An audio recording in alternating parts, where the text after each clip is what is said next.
there are so many times in our life where we do get very reflective on ourselves, and we have to learn how to look after ourselves better and like manage our mental health way more and discuss what's actually going on internally and pull it out externally in order to review it and understand it. How do you think your relationship with mental health has kind of changed and developed, and what do you think's been some turning points in that journey for you? Oh my gosh, it's changed so much. I mean, it's been such a journey, and it's ongoing. It's ongoing, and I feel like everyone needs to find what works for them, and I know what works for me at this point. I'm lucky that over the past maybe 2 years, I've kind of, maybe even the past year, honestly, I found what I need to feel my best. And I know when I push those things aside, I stop feeling my best. And sometimes it happens, and that's okay, but I think I know how to use the tools in my toolbox really well, but it's an active effort. It's an active effort to take care of your mental health, and it's also a privilege. In a lot of ways, therapy is something that's wonderful, and that I'm lucky to have access to. And there are also things that I know that I can easily do, and then just don't. So it's just never ending. It's just always a journey. It's always a little bit of a ride, and it's definitely, it definitely takes a different shape when you're performing, or when I'm performing, and you're accessing deep emotional parts of yourself that hurt, and you're kind of wounding yourself willingly for a performance. I've had to learn how to manage that and be able to leave set at the end of the day and still feel like a good, happy person. And then also do work that feels honest. It's definitely a balance. It's definitely a balance there. You want to bring honesty to your work, yeah. But therapy's great. Yeah, 100%. I love just talking for 45 minutes. That's, babe, same. I'm a total talker. Sometimes it's just a stand-up routine, it sounds like.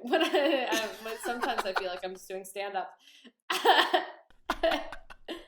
I love that. I'm just going to do a stand-up show for you because I just need to get this all out into the open in the next 45 minutes.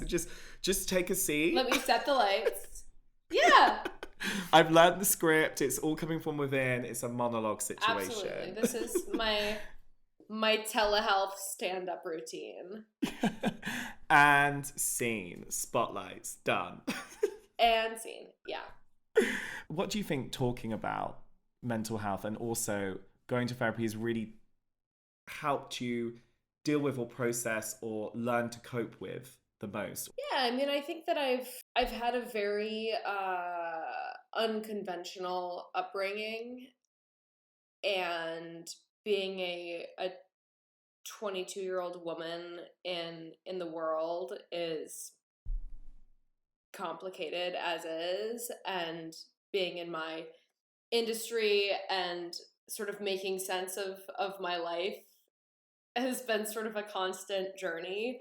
Looking back on the way I grew up and the way that I saw the world and the way that people saw me, it all affected me, and it all kind of bleeds into your personal relationships and the way that you view yourself and take care of yourself. So for me, I think therapy is all about making sure that I'm the best version of myself to myself and to the people that I'm around and love and care about. You know, I just want to enjoy and be the best version of myself. That's really, to me, what it's all about right now. God, 100%. And working on your relationship with yourself and having that positive relationship with yourself. That's the goal for really everyone, important. Isn't it? And it's interesting when I think that when people have so many opinions about you in a public domain as well, because it's almost like, oh my God, she's an adult now. And I'm like, people grow up. So true. Time exists. Yeah. Do you find that quite a stumbling block at points where you're just like, oh my God, guys, like, obviously I'm now a 22-year-old woman. I'm not still this 17-year-old even that everyone saw me 5 years ago. Yeah, it's interesting. I get it. I get it too, though. I'd not seen Mad Men until 2020, and I remember watching it. And when you're a character that is known in a lot of homes and is important to a lot of people, it's easy to always associate that person with that, with me being 10 or me being 12 or whatever. So I kind of understand it, and it is funny when I run into people I haven't seen in a while, and they go, "Oh my God, you're a woman." It's like, yes, that's how it goes. But I really I get it too, though. I understand why it kind of comes as a surprise, because I'm lucky that I got to play a character that was really iconic and that people still associate me with, to some extent. That's really cool. But it is, but I am growing. I am 22 and out there in the world. Yeah, exactly. And I think it's so interesting to have that kind of perspective of having a career for actually quite a considerable amount of time and be 22 and have all the lessons you've learned and to gone through really amazing periods of success. Like, honestly, like being in Mad Men, being in Sabrina, then Mm, going to this amazing show that has like Donald Sutherland in it and yeah. Diane Kruger, and like you're doing some incredible work in it, which is so Thank great. you.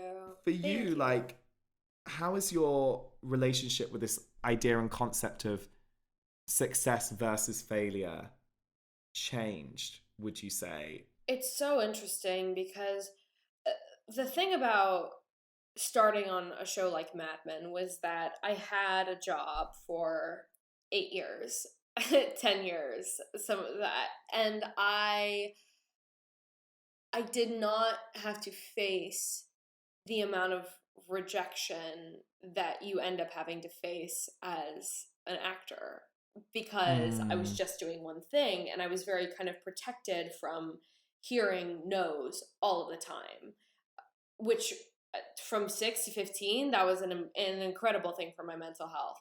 uh, but afterward, obviously, that's not realistic. You take on this line of work, and you hear so many no's, so many no's all the time. And I think that was a tough thing to adjust to.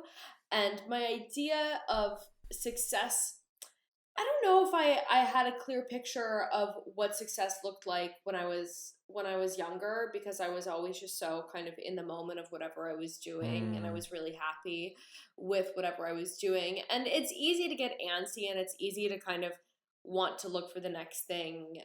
And now I like to view success as feeling really proud of myself and good at the end of the day.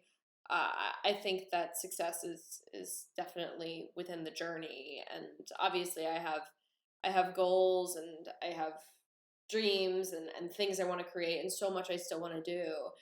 But I think I think I'm successful every day that I put in the work. So I guess my perspective has changed in that it's not necessarily, um, sometimes it's not the tangible. I did this, I did that, I did this, I accomplished that, I booked this, and it's more just about feeling like every day I did the best I could, and I worked really hard.